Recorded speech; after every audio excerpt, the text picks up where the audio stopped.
Hi, it's Megan. I have the Urban Decay Naked on the Run palette right here, and I've got Mo, who's joining us for the video. He just gave me a dirty look. Sweet cat, right?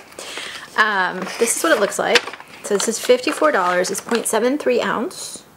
This is the container. I really like the container. A lot of people I've seen online complained it's clunky. My daughter absolutely hates this pattern. And the palette was actually for her. She has this deal where she can get not everything she wants, but she can get some things if I can do videos on them. And since she rarely asks for that much, it doesn't actually end up costing me very much. She's asked for a couple NARS Audacious lipsticks, a few Tarte things, and then this palette this year. This right here is what it looks like. There's a deluxe travel size of a Perversion mascara. There is a deluxe, travel size, whatever they call it, 24/7 eyeliner. There's a full-sized lip gloss, the Naked on the Run, or not Naked on the Run, but the Naked lip gloss. There are 5 shadows. There's a highlighter, a blush, and a bronzer. And from what I understand, all these shades are specific to this palette. That's the best of what I understand.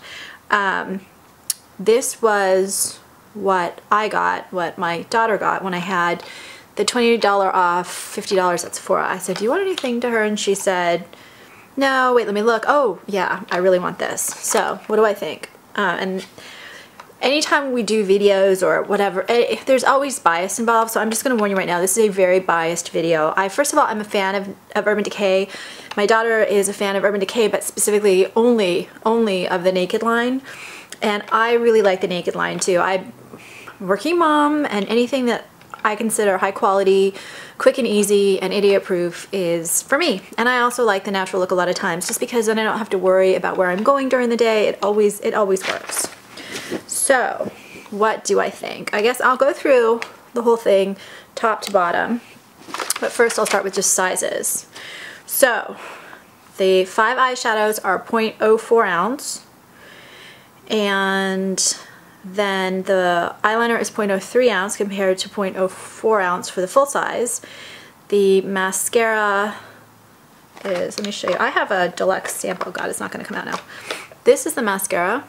I don't know, to me it looks full size. I had a deluxe travel size from before, so it's bigger than the ones that they gave out for free, but I guess there's a bigger one, which I haven't seen.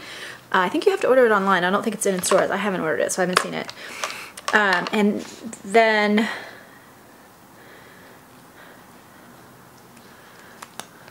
this is what the brush looks like.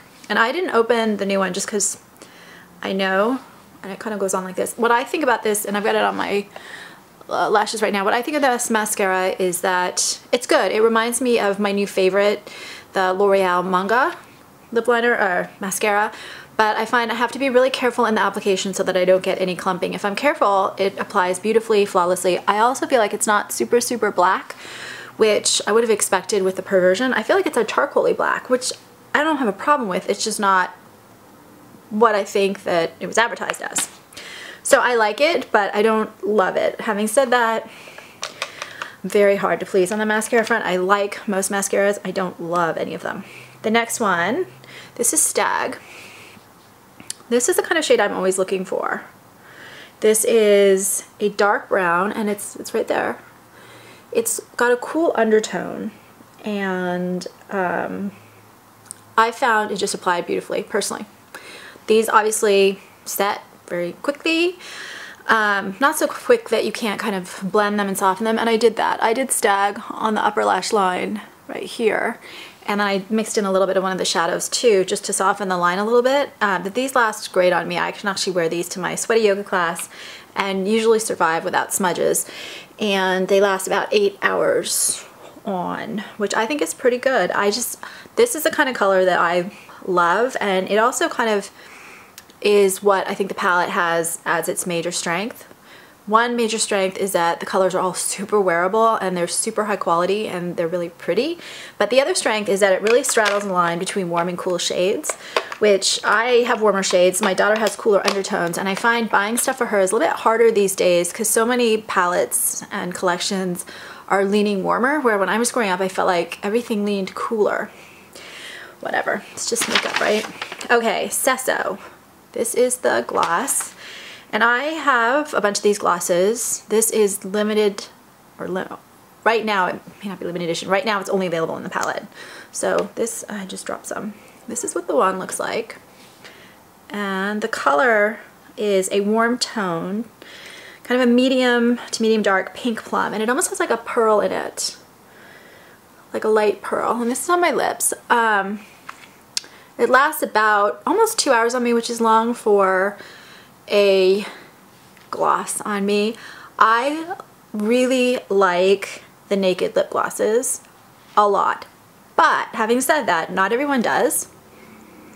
It smells kind of lemony actually, to me. Lemony chemically, but not super strong. They are meant to be Naked. They're meant to be more natural looking. So I've found that they tend to be a little bit more sheer than the previous Urban Decay glosses, which honestly I slightly preferred. The containers are smaller than the old ones, and they range from like peachy neutral to pinky neutral to neutral neutral. So there's not a huge variety in how they look on. Some have a little shimmer, some have none. I really like them, but it's a very natural look. So if that's not what you want, don't use this, add something else. The shadows. Okay, so here, the first one I thought was really interesting. Dive right here. And this is like a pinky sparkly copper color. You can see right there. And I have outdoor swatches, which I've also probably by now already put in the video. I always put them at the beginning. And it has like a frosty finish. And so when I first saw it in the pan, it looked like one of those, Urban Decay has a couple shades which can sometimes be shimmery, glittery, chunky kind of thing. It almost looked like that. But on, it actually was really smooth and blended beautifully. I put this under my eye brow, and what I thought was interesting about this, by mixing the pink and the copper, it's hard for me to actually say whether it's warmer tone or cooler tone. I guess because it's more metallic, it's slightly cooler tone, but the copper makes it more neutral. Very wearable shade. I actually like this one on my lid and then lining the lower kind of lash, but I wanted to use all the colors in the video, which is kind of crazy, but I feel better about it doing that. I also like using the highlighter actually right up here under the brow bone. That works really beautifully as well and is less pink. The next shade is Fix. This is a medium dark, warm toned brown with a matte finish. And I thought this was really creamy. So I always look, see, it's this beautiful taupey brown, slightly warm toned, warmer than some of the other taupes I think Urban Decay has had in some recent palettes personally, and a little bit darker than some of the others. I'm thinking a lot of the Pulp Fiction palette, but they use this kind of a tone a lot. I found, I don't know, this year I've read some people saying that their formula has gotten a little bit more powdery sometimes. I am not finding that to be the case, personally. I don't know if I'm just getting like the better batches or if I'm just not noticing it, but I do wear Urban Decay a lot and I have not personally noticed a change in the formula. Then Resist. So this is a warm, this is right here. This right here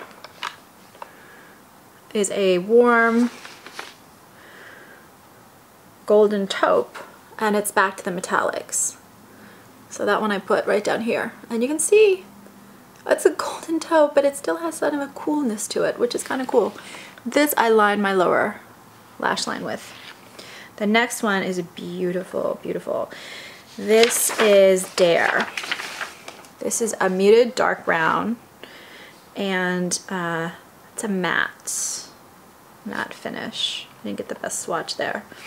So you can see it's almost, this is almost as dark, but look how much cooler the last shade was compared to this one. Super warm brown, almost like a golden undertone to it, but yet it's completely matte. This I used mixing in with eyeliner just because the colors were close enough.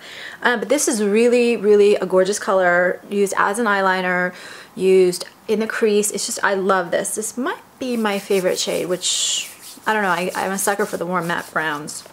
Stun, so last of the shadows right there, and this is a rich chocolate brown, and it has almost like yellow undertones, and then it has like a sheen to it.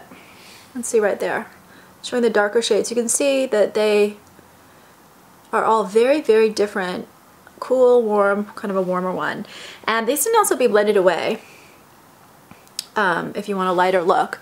So the palette looks a little bit dark in general, but the colors are so soft that I actually can put them on my lid and it doesn't look too heavy. So this I just put softly in the crease. So I put all 5 colors on For a natural neutral look, I would never use 5, I don't know, maybe on a crazy day I would use 5 browns, but I just think these all work so beautifully together. I wanted to show them all in one look. Now, the blush and the highlight. 5050 is the highlight, and this is like a peachy beige. It's a light color, and it has a pearly sheen. I actually didn't have any problems applying this at all. I love the color. I dotted it. Can you see it? It's so light. It's probably going to show up better on my finger. I dotted it right here, and it is slightly warmer toned, so, but since it's peachy, it's got that pink in it, which means most can wear it. I thought it was really creamy, personally. The bronzer, Naked on the Run bronzer, I'm going to show you the blush and the bronzer for one last time, then I'm not going to hold the palette up again because I keep not wanting to dump things. I have found sometimes that Urban Decay palettes can run a little yellow, even on me, and I can wear yellow. This is what it looks like. It's not going to show up on my arm. I'll do it anyway.